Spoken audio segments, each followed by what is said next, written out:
Healthy Rebel Radio is sponsored by the Healthy Rebel app. 300 plus secretly healthy, delicious, mouth-watering dessert and treat recipes made with all-natural, whole food ingredients. Now available for download on the App Store and Google Play. Find out more details at healthyrebel.com.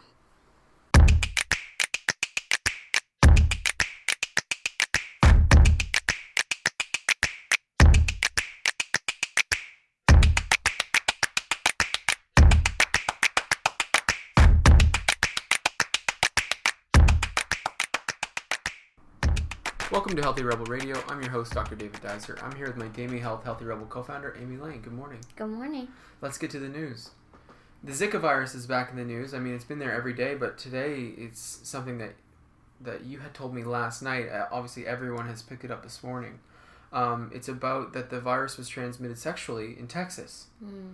So a woman got it from a man who had been in Venezuela, is what the story was. So we're learning new things every single day about the virus, and you know, it's scary. Do you know what the symptoms are? Like, how did she know she even had the virus? I'm not sure, because there's very little symptoms. I think it's flu-like symptoms. Okay. You get a virus and it lasts a week and it goes away. Oh. It's only serious if you're pregnant. From what we know so far, you run the risk of the microencephaly, the small head, and Guillain-Barré syndrome. But yeah, it's just flu-like. So she must have gotten tested, like known he was infected or something. Yeah, it's scary. But so how can you avoid it? Well, currently it's not going to the South America, but also not having intercourse with someone who's been to South America. Wow. Yeah. So I wonder how that's long what we know it's today. in someone's system. So they don't know any of this information, really. No, the World Health Organization, is learning every single day and putting out scary reports. It's so scary. Putting out reports every single day on what we know today and how it's different. And so what are they going to do about the Olympics? Well, the Olympics is sort of a write-off. I mean, everyone's canceling their trips from North America, really. Is that true? Well, I know Canadians, because it's been, whenever anything happens with Air Canada or WestJet, it's all over the news because it's a big deal for us here. They're very expensive companies to work with. It's very difficult for us to fly compared to the United States. Most Canadians go to the U.S. to take flights.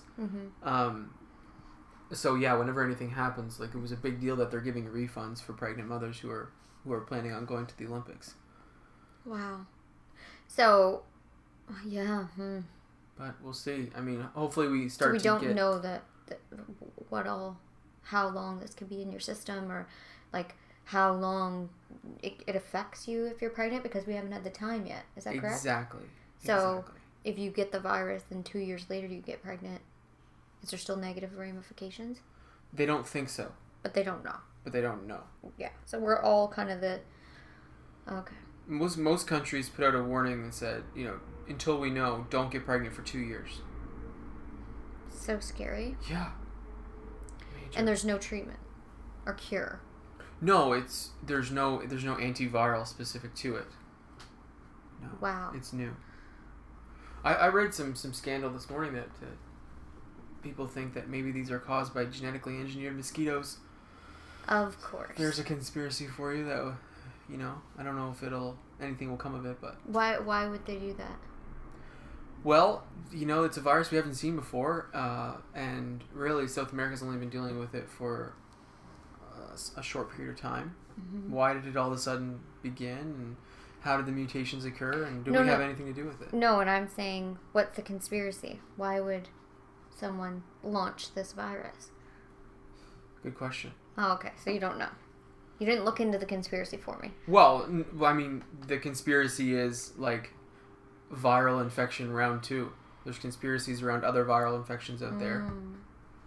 I mean, there's major conspiracies around HIV. So, this is another conspiracy so far. People get scared, don't they? Definitely. Well, in story number 2, not so much related to health, but related to, health books. Okay. Interesting story. Okay. Amazon is opening 400 bookstores. Why? Why? I had to bring this up because I mean, what are they doing? Are they just trying to throw salt in the wound of Yeah, it all the feels like bookstores it, yeah. that have failed? It's so ironic because the Amazon has not been profitable forever. They haven't made any money. They've been spending money to run their business for years. To take over the world. To take over all these different industries. And last quarter they had major profits for like the first time, the biggest profits they've ever had. I had read probably 10 years ago, we had read or listened to Jeff Bezos talking about how this is what he was doing. He was doubling down, taking a loss on basically every sale to be the number one company in the world. Yeah. And it worked. It's working. Wow. Big time. So now they're going to open bookstores, which they're going to lose money on. Major. Okay, so, we just heard that, 150 Walmarts are going to close, and they're basically directly saying because they can't compete with Amazon. Yes. And now Amazon is going to open up not only storefronts, which are becoming, something that isn't being profitable, but they're going to open bookstores. Yes. Wow, that's a real... Bookstores. That's a real move. It's a real move. It's going to be really interesting. Like, is it a hipster thing? Like, are they doing it ironically? Yes, I would say. They must be. Why? Because why else? I mean, unless they're going to, like... Indigo chapters must be just like, are you kidding me? Like, back off. Such a bold move. Really bold. Yeah, we'll see what happens. Huh. I mean, yeah, I don't even know. Maybe they're going to start shipping from different bookstores that are closer to people's homes. And then just have storefronts because it doesn't cost much different. I don't know. Just the But rent even alone. myself, like if I go on Amazon, I don't just buy a book. No. I buy more than a book. Because it's like, you spend a little more and your order's free, and I was going to get this anyway, and it costs the same, if not less, through Amazon. Yeah, that's where they really got themselves, was with that free shipping. They did it on purpose. To open up bookstores, because you know what I still really, really love? What? Is getting a warm beverage and going down to Chapters Indigo. Oh, it's the best. Well, and going to independent bookstores, too. We do that all the time. Yeah. That's We fun. have a really nice bookstore here called Banyan Books, and it's an experience when you're in there. Yeah, it is. But I love going to Chapters, I was going to say, but it's not even really about the books anymore. What's it about? They have all the lifestyle things that are just so fun to look at. I love it, David. I love it. And especially at the holiday season, you get a warm cup of tea. I go to Chapters for the throw pillows. I do. I know. I know the books. That's what I I'm know the saying. books I want. That's my thing. Yeah. We have too many books at this point. So unless I set out for a specific book, I don't go window shopping for books. So I go down there and I like it. Me too. And really, they have unique things down there. They have great and stuff. they bring in local stuff as well here. I don't know about other places. But they have like the local candles. No, it's good. Oh, don't make fun of me. No, I'm on board. Chapters, love it. Love it. Story number 3 is another one about the nurses study. And the reason I want to bring this up is because it's along the lines of some of the things that we've been promoting for a long time. In this study, they found that adolescents who ate the most fiber had the least amount of breast cancer when they got to be the ages of 40 to 60. Or 30 to 60, I should say. Really? Yeah. Very interesting. So, healthy diet for adolescents has to include significant amounts of fiber. I mean, it's absolutely key. And part of that is that fiber binds excess hormones and takes it out through the stool. But also, I would put in there that most likely it's from fruits and vegetables that are packed full of vitamins, nutrients, and antioxidants. Definitely. It's huge. I feel like we've kind of turned the corner where, a lot of these quote-unquote insoluble fiber companies are profiting off of us all saying eat more fiber. When in reality, I'm not saying go get Metamucil for your teenager. I'm saying put a couple more cups of broccoli on there. Send a couple more apples. Like, make a smoothie just with as much stuff as humanly possible. Like, trick them. Put spinach in there. Like, do whatever you have to do. Like, right. For sure. I mean, beans, legumes, whole grains instead of white or processed. Yeah, and if they're not big on beans, I find lentils so easy to hide in things. Not that I have to hide anything on you, but it's often sometimes you don't even even want the taste. Yeah. Well, you don't even know that it's in there. Is what I'm saying. You're just kind of like, gosh, this is a really good sauce, and I'm like, you know what? The base of this is it's lentils. Right. Yeah, so I mean, quinoa is another one that's really easy quinoa is a good hide one. and stuff. It takes whatever flavor you use Yeah. it with. So many people tell me I don't like quinoa. It's like, well, I don't like it on its own either. No, it's not meant to be eaten on its own. No, really. and if you put it in, and you can cook it to different textures. We played a lot with that. Mm-hmm. You and I both like it a little more al dente. We like that little bit of chewy. When you put it in soups, it almost, I don't know, it kind of turns into almost nothing. Right. Like, it's really good. Yeah, it's good.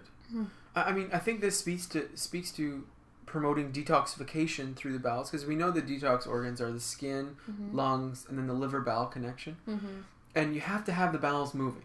Absolutely. It's so important for health. I mean, so many people are using the washroom every second day or every third day. I used to have women in my clientele because we used to do, I was an esthetician in my past life, and we do like the facial form, and you, like, there's different areas of the face that were correlated to the bowel through like lymphatic drainage and such.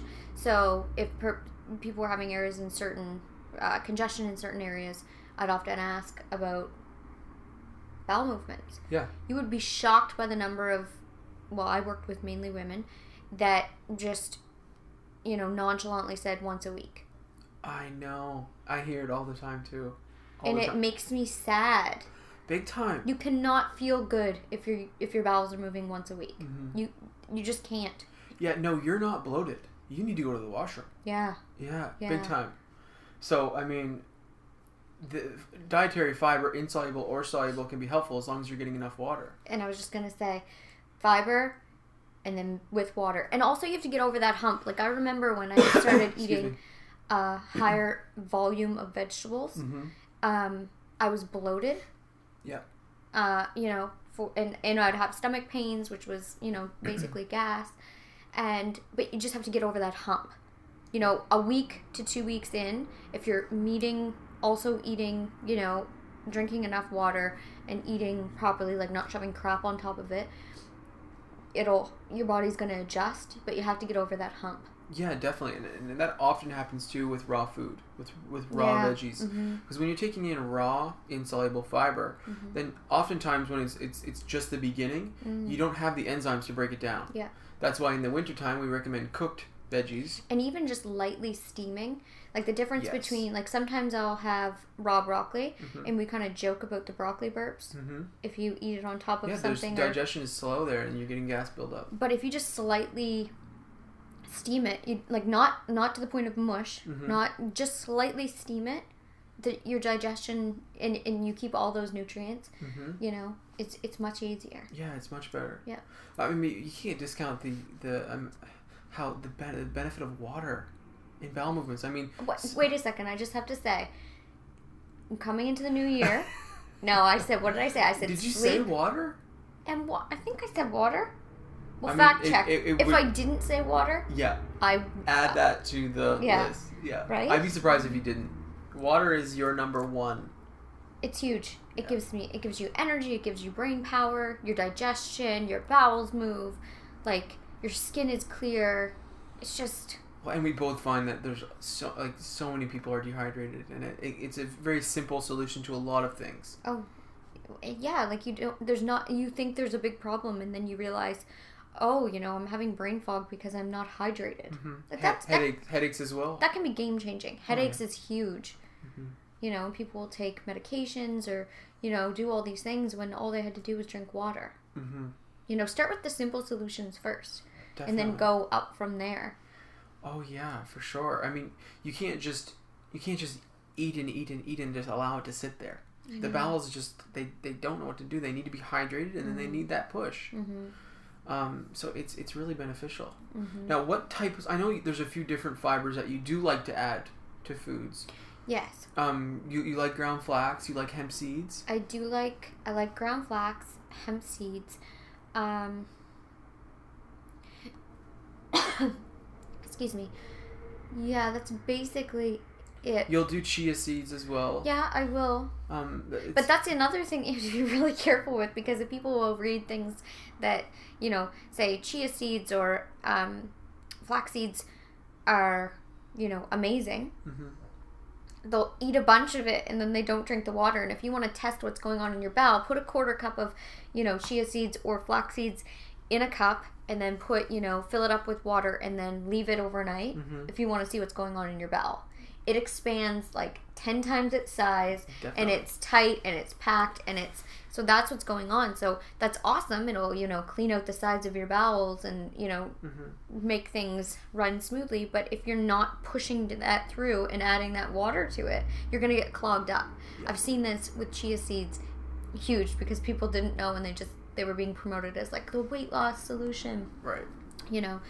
All these things. And then everyone's kind of like, yeah, I haven't used the bathroom this week. And the scale says I'm up 10 pounds and it's like, yeah, that's not body fat. You're clogged up. You have to drink water. Mm-hmm. And that's the other thing. Like our bowels, our intestines are so huge, and they can be just loaded down with fiber. Oh yeah. Definitely. So your scale can be showing. Think you're much heavier than what you are. Mm-hmm. There's a lot there.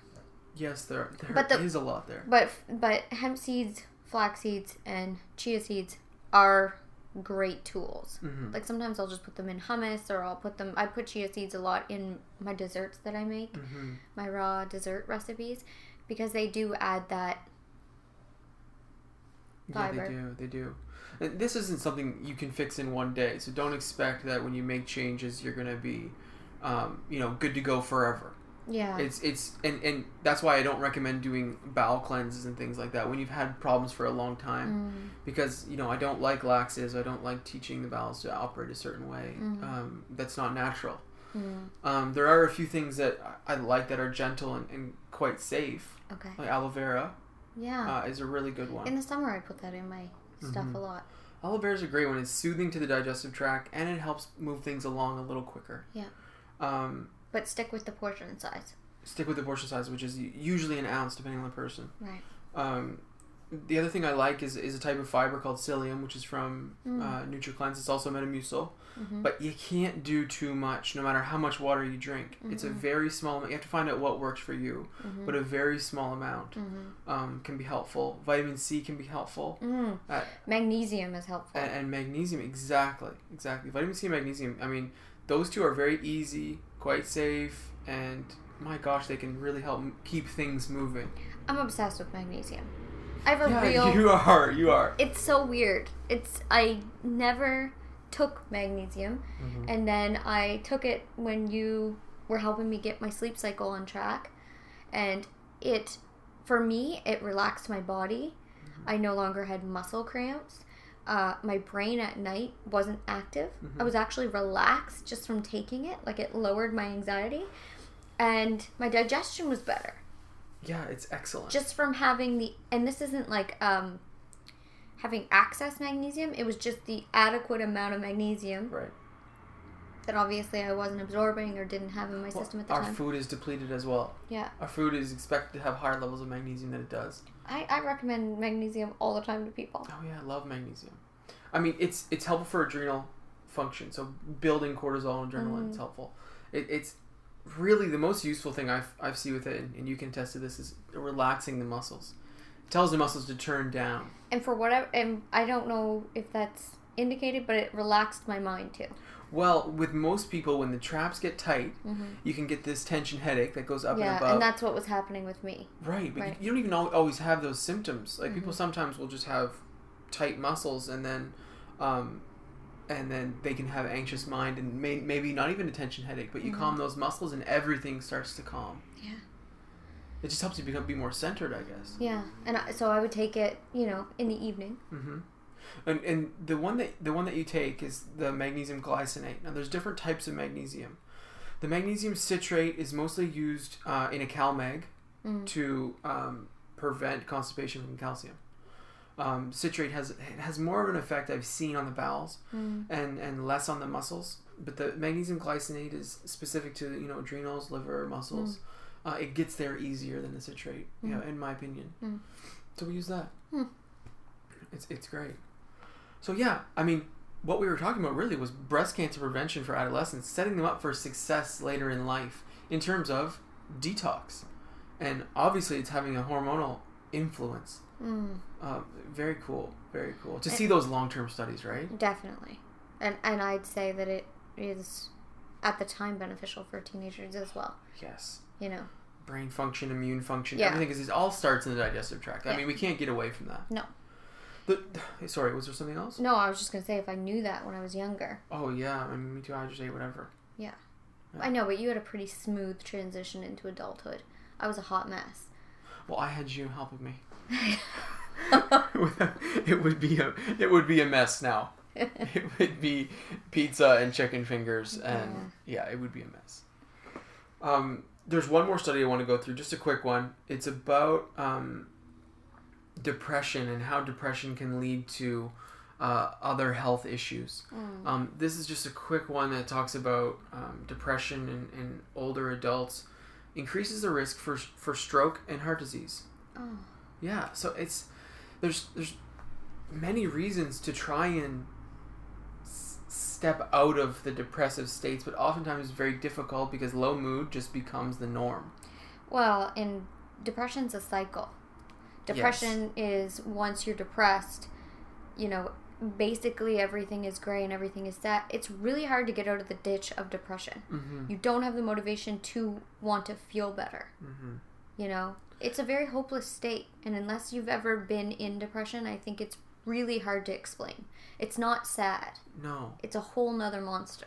I bet it's difficult to reach out for help. No, you can't. Mm-hmm. It's really hard to explain, you know. Yeah. And there's a lot of guilt associated with it, a lot of shame associated with it, and you know, you don't want to bring other people down. You don't want to, you know, it's a really complicated situation. Mm-hmm. And no one else can help you, really. Oh, no, definitely. I mean, yeah. There's just the reason that depression is a major part of my practice is because I find that oftentimes there are simple fixes. Now, I say that with, you know, quotations around the word simple because it doesn't seem simple at the time. Mm-hmm. And not demoting. And not demoting it at all. But there's things that are just missed in life that when you add them, this weight can be lifted. Right. Low iron, mm-hmm. low B12. Yes. You know, low resources to make neurotransmitters. Mm-hmm. Maybe it's not that, you know, you don't have enough or you need to keep serotonin around longer with the medications. Maybe it's that, you know, you're missing the resources to make it. Right. And some simple supplementation can really switch that cycle. I know. But it's difficult to get started. Yeah, because lack of motivation is just very prevalent. For sure. And the societal norms around when this low mood kicks in, it's, you know, you're stuck. Mm-hmm. Yeah. But, you know, what this study is saying is that depression is increasing the risk for cardiovascular disease and stroke. So, I mean, they're seeing the correlation. The mechanism, I don't know if it's... Well, I would say it's associated with stress and worry. Exactly. That you and I talk about all the time, we believe is the biggest killer. Mm-hmm. Stress and worry. Definitely. You know? Definitely. So just another reason to, you know, if you are dealing with low mood and, you know, whether it's mild, moderate, or major, it's something to, you know, reach out for help for and get started and try and find the cause. Because it can be mental, emotional, and physical. There's 3 different levels of that, and you have to figure out which one it is. And the hope is, and the good news of it is that there oftentimes, and we put in quotation, are simple solutions. Mm-hmm. And what we mean by simple is not drastic. Right. And by, you know, doing these certain things, you can slowly but surely see your mood elevate and become more stable. Mm-hmm. And then you can do the mental emotional work, or, you know, the proper nutrition, exercise, lifestyle, socializing things. Yes, you're getting to the mind-body connection. You know, heal the body and the mind can fall into place. It's much easier to work with. And if you can just get out of that ditch, even if you don't feel, you know, 100%, you'll find the motivation to do the things necessary to feel better. Like, get that glimmer of hope that there, you know, that there is a solution out there, that you can feel good again. Yeah. I think that's a lot with depression too. I think you forget what feeling good or quote-unquote normal feels like. For sure. I think you can't remember. You can't grasp it. Oh, yeah. And there's a real hopelessness. Definitely. I mean, and all this, what you're saying is just reminding me, like, where we start. We always start with simple lab testing to try and figure out if any of these little, very simple things are low, and then general nutritional support to build neurotransmitters. And you do a lot of counseling as well. Yeah, and I try to do a little bit in the first visit while we try and find the physical cause.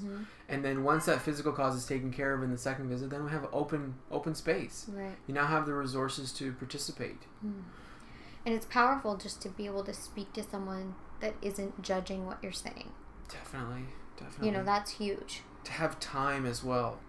Time, I find, like, is because so often it's that, people's favorite thing about a visit is that there's so much time to tell the story and to go through why and what and how have I gotten to this place. And sometimes it's just there is a healing in just sharing what you're thinking, sharing what your journey has been or what you feel your journey has been.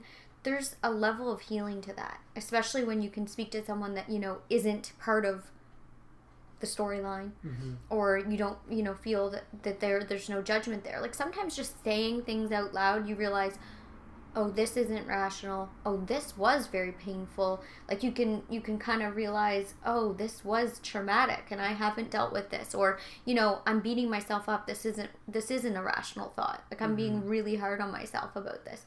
Just speaking about those things to someone, whether verbally or I will do it even sometimes in emails with my clients, just talking about what their fears and mental emotional. And a lot of times by the end of the email, a lot of people will be talking, like, say something really heavy emotional came up, which led to, like, say emotional eating or depressive thoughts. And by the end of it, they'll say, just writing this all out, I feel so much better. Oh, definitely. I see it all the time too. And I can imagine it'd be that much more powerful to do that in person. Well, for me, it's, when did this start? And they tell me when it started. And then, okay, so did anything change at that time? And then usually it's, well, no. Like, right away, no. And then a couple minutes later, come back, okay, wait, something major changed. This happened at this time. Maybe this is associated. And I had never thought about it before. Because people don't have these conversations usually. And all of us get in this thing where we're just looking straight ahead and trying to survive. Well, we've been told, move on, move forward, keep going. Yeah. All these mantras that are supposed to help us lift. And really there's a bit of reflection that needs to happen. Right. And it's walking that fine line of balance to, having severe depression, which is categorized as, a mental illness, is a completely different situation. But when you aren't mentally, you don't have an actual illness. If you're just having depressive thoughts or you're in that rut, there is something hormonal going on maybe, walking that line of not being too indulgent, because sometimes we can start to really get indulgent and feel sorry for ourselves. Definitely. Which I think speaking to someone about what's going on, again, helps us, because you kind of get it out and you can kind of shuffle through your own stuff and say, okay, wait, maybe I am being a little bit neurotic about this certain area. Yeah, easier to reflect. Yeah, me and you and I are very blessed to be able to have that type of relationship, where if I feel like I'm being neurotic about something, or I'm taking something too personal, like when we started business, and there'd be just attacks online, we'd come home, come to the end of our day, and I'd say, okay, I'm going to say about this how I feel about it, and then we're going to kind of let it go. Yes. It's kind of like a dumping thing. For sure. We're so fortunate to have that, and really, you forced that onto the relationship. You have brought that to the relationship and made it a thing, and I'm grateful for it. I like to verbalize things. Definitely. I like to. It's helpful. Work through things. It's extremely helpful, for sure. Well, we covered a lot of great stuff today. Yeah, we did. That's Healthy Rebel Radio, episode 23. Thank you so much for listening. Have a great day. See you. Healthy Rebel Radio is presented by the online health and wellness center, DamiHealth.com. Since 2009, Amy Lane has successfully coached thousands of women through her signature program, the Bikini Body Program.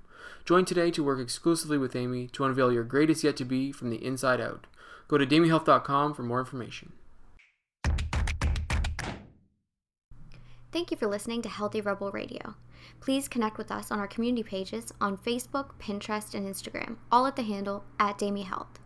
For weekly recipes, articles, and all our episodes straight to your inbox, join our newsletter at damiehealth.com. You can find all the links discussed in today's episode in the show notes. Thank you for joining us, and see you tomorrow.